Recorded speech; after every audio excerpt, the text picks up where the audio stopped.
Well, that's happening, guys.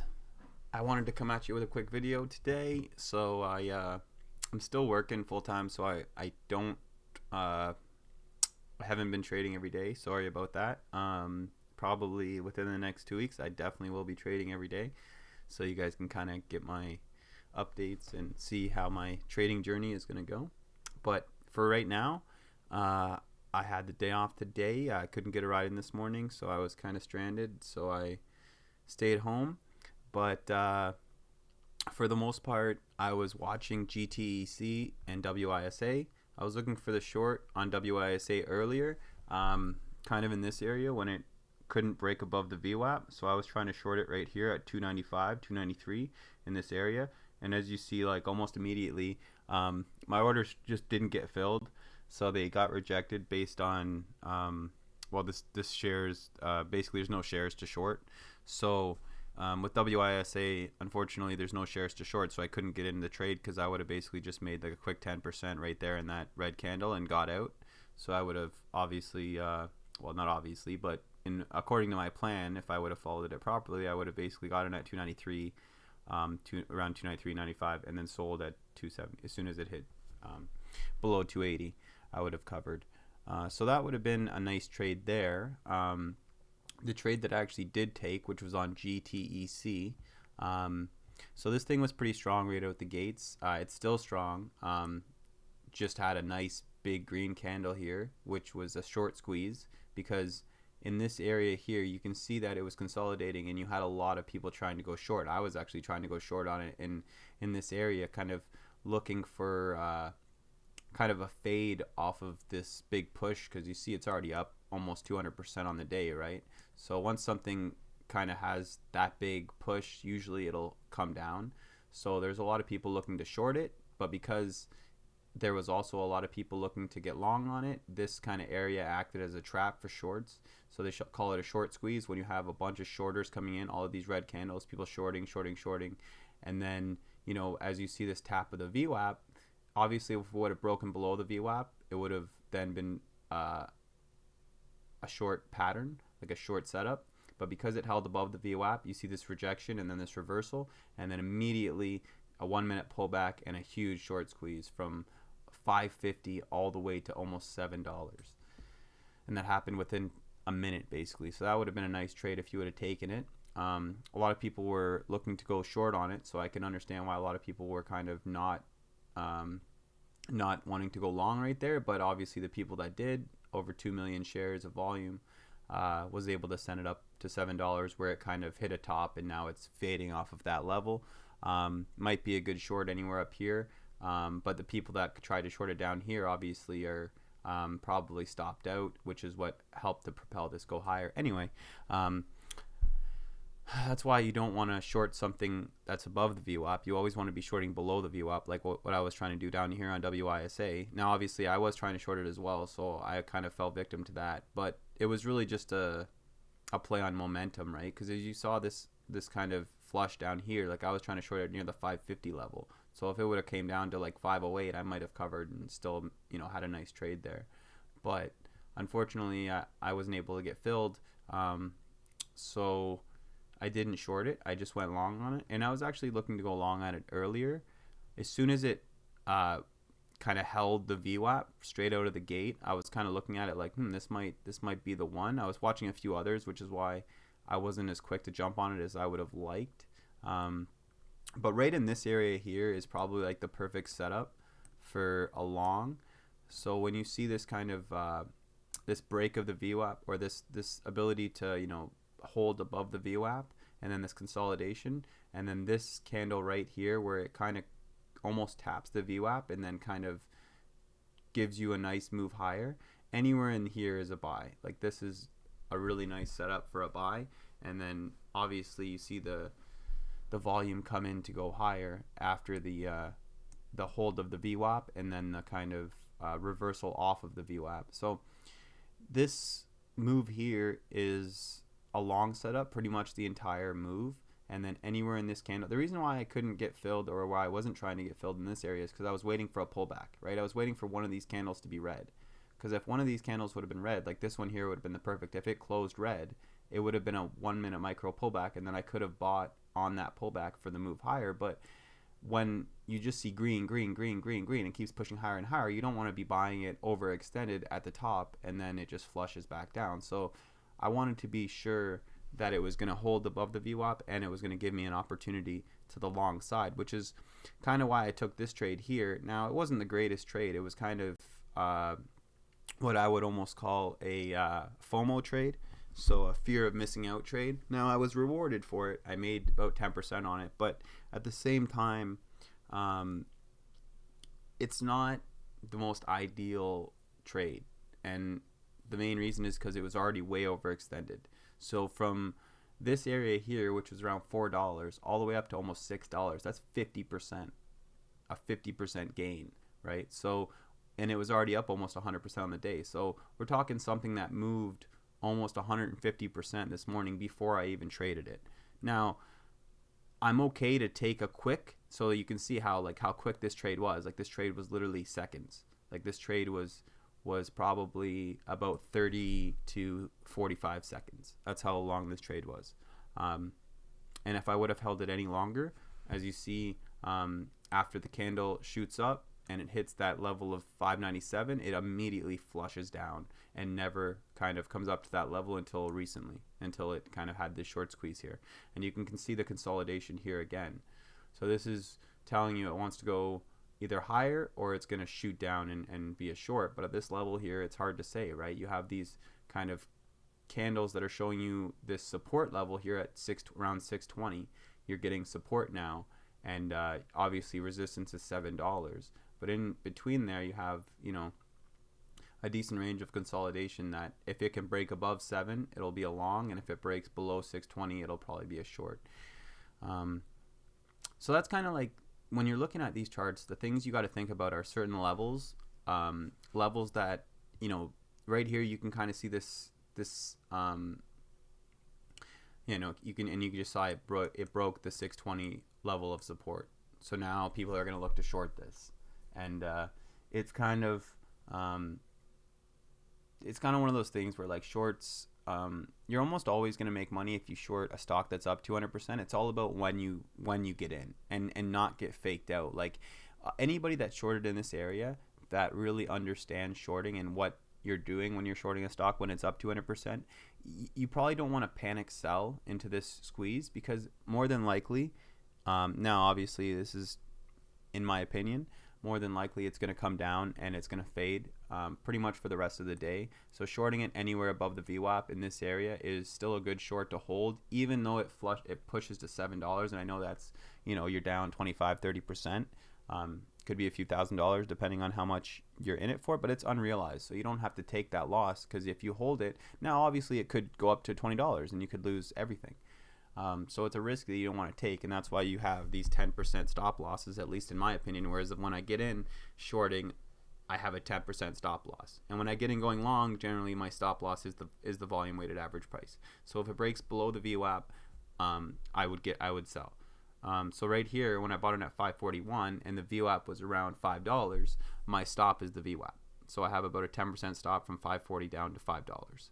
And if it breaks below the VWAP, then I'm out. That it's now becoming weak and it's a short rather than a long. So that's kind of the thought process there. And as you can see with this here, it's now starting to break down below 6, and it's probably going to start to break down even more, simply because it isn't holding these levels up here, and after this level of consolidation, it's breaking down. It'll probably come down and test the VWAP and then see what it does. If it's able to hold the VWAP, then it might shoot higher, and if it's unable to hold the VWAP, then it's probably going to be a short for the rest of the day. So we'll see what happens there. Anyway,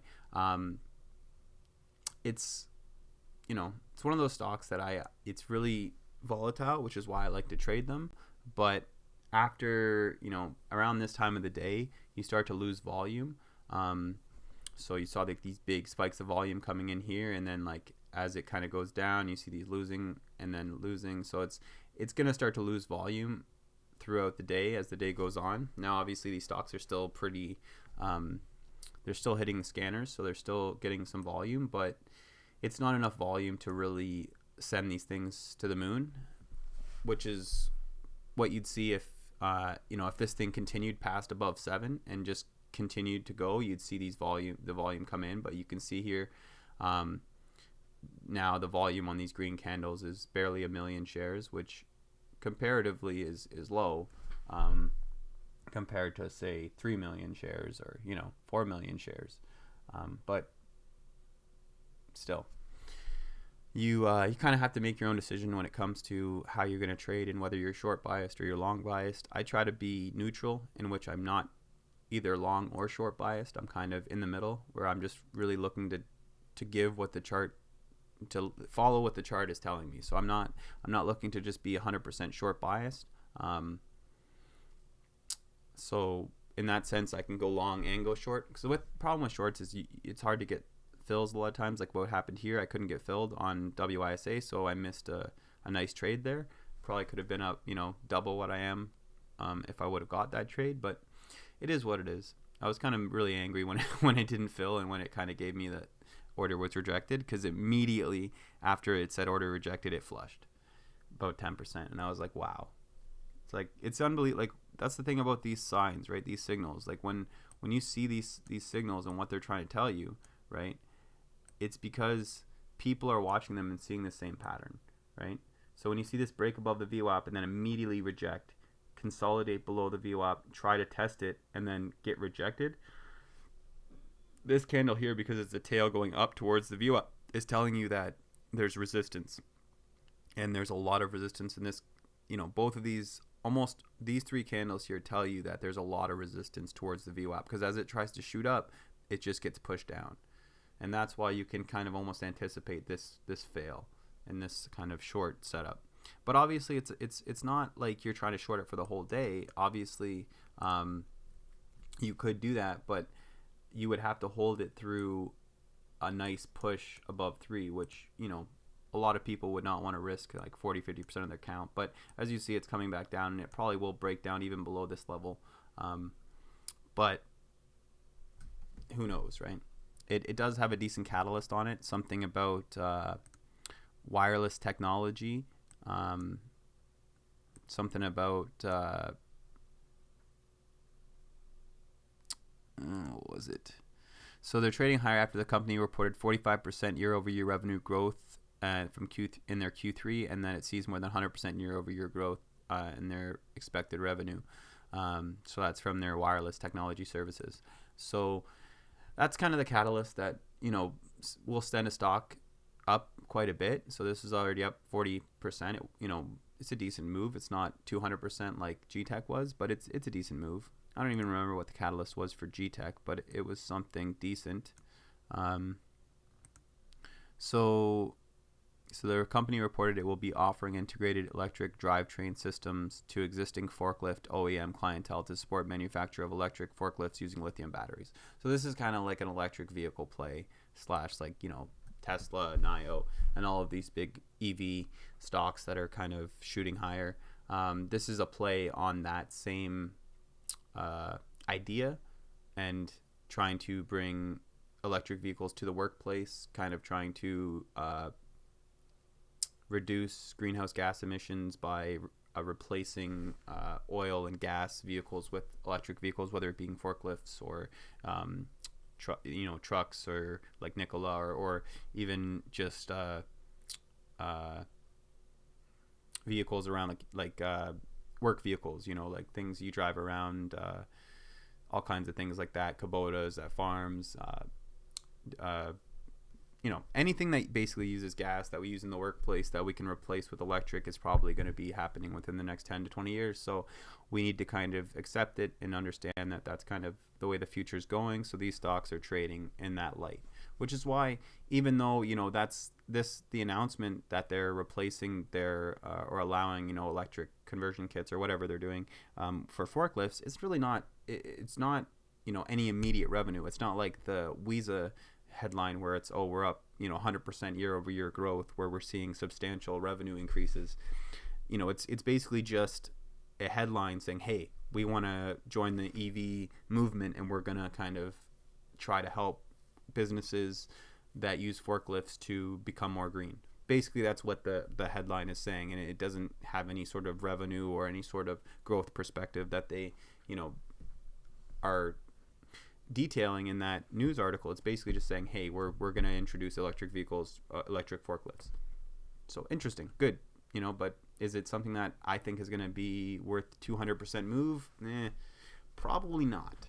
And comparatively right now, the market's not doing the greatest. It's not terrible, but it's not doing the greatest. We had a big move yesterday, pre-market, but ever since then, you basically have been selling off. So this was yesterday pre-market. You had a move, basically one of the biggest moves that the S&P has ever seen, and that was from 350 all the way up to almost 370, right? So it's a decent move, like we're talking like, well, I guess you could say from 347 all the way up to 367. So that's almost, that's $20, which relatively is about an 8% move. 8 points. It's not bad. It's not huge, but it's not bad. But ever since then, you can see it's pulled back. So basically from 347 the other day, in 2 days, it's now back down to the low. It's now back down to what it opened on Monday. So after that big gap up yesterday, and a sell-off all day yesterday, and then a sell-off pretty much all day today, you're back down to the same level that it had prior to the weekend. Prior to the announcement that Biden probably won the U.S. elections. So we'll see about that. And there are some interesting plays that you can look at with Biden, but we'll see how things look and how things go, because right now we're kind of seeing a lot of consolidation and a lot of selling off of a lot of big names, and kind of almost throughout the whole market. So like ACB was up big the last 2 days. Now it's down almost 20% today. Nikola is down almost 5%, down to like almost new lows. The reason I want to bring this one up, so Meds was one of the leading gappers this morning. It was up almost 100% at one point, which was when it was up to almost $9. In the open, it was at $6, and it's been basically fading ever since.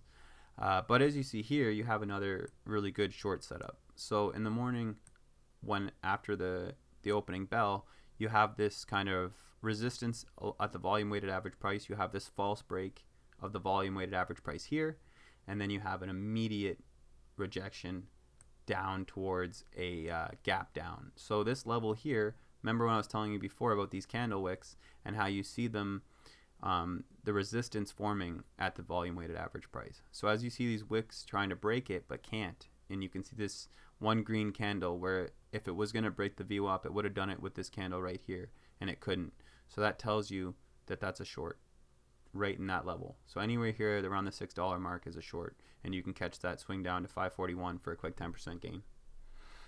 And that's simply just understanding that if it can't break above the VWAP, it will reject, and it will be a short. And it has been a short for a lot of the day, but as you see here now, it's coming back to 6.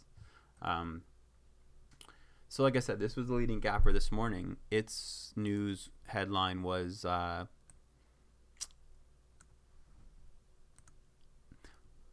so they posted Q3 earnings of 145,000, increase from Q2 of 127%, dropped to their sales dropped to 633, for almost 4% decrease.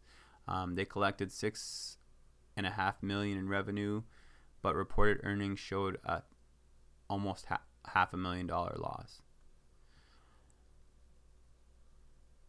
So, I mean, this is not a great headline. This is really not great at all. So this is one of the reasons why this has been a short and why this will probably be a short for the rest of the day. Even here, as it's coming up and hitting the VWAP, I think you could probably take a short position here. It probably would not be the worst idea to take a short position here. And you can see that even though these moves, it's a decent move from 550 all the way up to 6, you can see that there's no volume. Like you look at the volume here on these red candles, right? And it's just, you don't have anything like it on any of these green candles. The biggest green candle that has volume is this one right here, and it's not even really a green candle. Like, you see how it has wicks on both sides? That means there was a lot of resistance at the top. There was support on the bottom, but there was also a lot of resistance on the top. So that's not really, like, there's a green candle, but there's probably some selling, and there was probably a lot of selling going on in that candle, which is why there's not a lot of momentum to move this higher. There's not a lot of buyers. All the volume is selling. You can see here, as soon as it hit the VWAP, you see this increase in volume to the short side, so almost 150 shares. That's what you call a VWAP rejection, and you're probably going to see another move to the short side here very quickly. But anyway, that's my update for the day. I took the trade on GTEC after this big move. As I said, I was waiting for a pullback. After this move here, I was kind of waiting for a pullback here because, you know, in hindsight, this candle here was probably the best opportunity because it did go red for a second. I should have just bought it, but I waited, and because of that, I missed this move all the way up to almost 550, and then as it dipped to 540, I bought and sold to the rip into 6. And that was my move. About a 10% gain on the day, and probably gonna leave it at that. Don't necessarily need to keep trading just because I want to, although this meds is starting to make me think it could be a short setup. But at the same time, the volume and the volatility is just not there. Like, you don't have big moves on this thing, and I don't want to sit here all day waiting for this thing to break levels that it's not able to break. So we'll see. Maybe I'll make another update talking about my short on this, or maybe I won't, depending on how things go. But you can see it's pushing lower, right? And this is what they would call a bear flag, a big red candle down, kind of consolidation trying to pop higher, and then another fail. So I think it's a decent short, but you know, I would like to short it up near $6, but you know, still it's probably a decent short at this level anyway. We'll see how it goes, but that's gonna be it for now, guys. Thanks for tuning in. Let me know what you guys think. Please feel free to like, subscribe, comment below. Let me know if you guys like these videos, what you guys want me to do, and hopefully in the next couple weeks I'll be back at you almost every day with live trading recaps, and hopefully we can do some learning together, because I am not an expert by any means. This is all just my opinion. I've been trading for about 2 years, but it's nothing, you know, I haven't been doing it full time. There's times during the pandemic when I was trading full time, but never as much as I'd like. But at the same time, you know, this is what it is.